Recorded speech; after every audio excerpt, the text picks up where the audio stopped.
Agrobankdan mablag' bo'yicha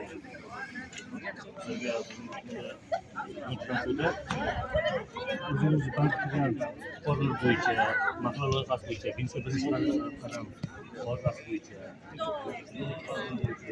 tushunchalar beraman.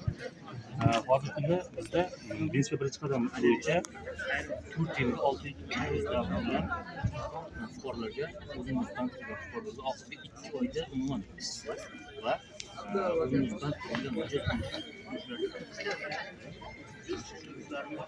yana ikkinchi bor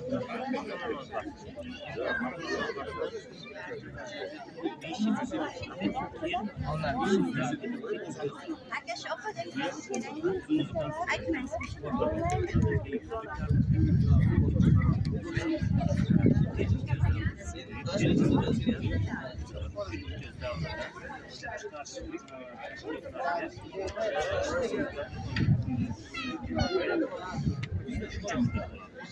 Aylanma mablag' bilan foydalanadiganlar ular bo'lsa, ularga masalan savdo bilan shug'ullanadi, savdo bilan shug'ullanadi.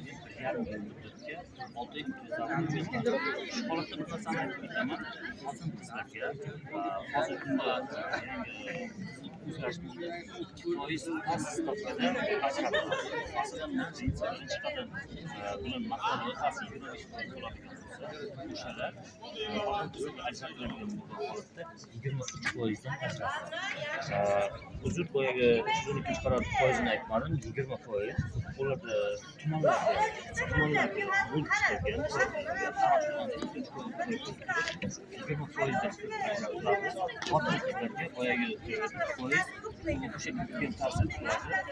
Xotin-qizlar boshqaruvchi xotin-qiz bo'ladi.